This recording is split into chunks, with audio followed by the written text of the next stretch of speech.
দেশকে রক্ষা করবার জন্য একটা ঘটনা। আর আমাদের দেশের বেগম খালেদা গ্রেপ্তার করা হলো এবং তাকে অনেক নির্যাতন করা হয়েছে এবং তার যে অকাল মৃত্যু, এক্ষেত্রে বেগম খালেদা জিয়াকে 111-এর সময় যখন গ্রেপ্তার করা হয়েছিল সংসদ ভবনে তাকে রুমে, সেখানে আমাদের অ্যাক্টিং চেয়ারম্যান জনাব তারেক রহমানকে আমাদের অ্যাক্টিং চেয়ারম্যান জনাব তারেক রহমান এবং আরাফাত রহমান কোকো ভাই দুইজনকেই অ্যাম্বুলেন্সে করে নিয়ে আসা হয়েছে। ওই সময় যদি আপনি বাঁচতে চান, মানে দেশ ছাড়েন, তাহলে আপনার এই দুই সন্তান বাঁচবে।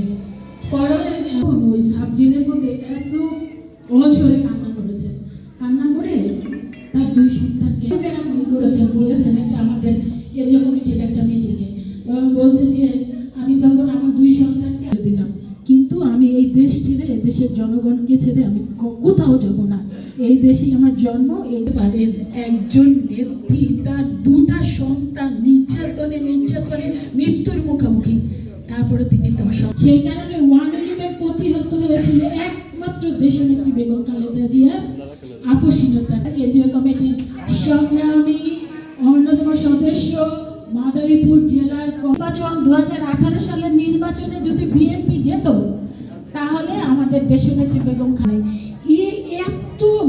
এত উন্নত ক্যারেক্টারের মানুষ যে পৃথিবীতে হয় একমাত্র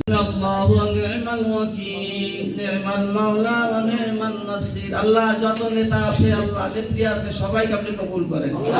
আল্লাহ বিএনপির যত নেতা কর্মী আছে সবাইকে কবুল করেন। যারা কষ্ট পরিশ্রম করতেছে, আল্লাহ মিলাদের জন্য কষ্ট করছে, সবাইকে কবুল করেন। আল্লাহ মিলাদের জন্য যারা কষ্ট করছে তাদেরকে কবুল করেন। আল্লাহ নবীজির সুপারিশ সকলের নসিব করেন।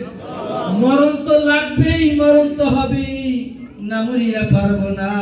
আল্লাহ মরণটা দিয়েন রমজান মাসের শুক্রবারে। আল্লাহ সুবহানা রাব্বিকা রাব্বিল ইজ্জাতি আম্মা ইয়াসিফুন ওয়া সালামুন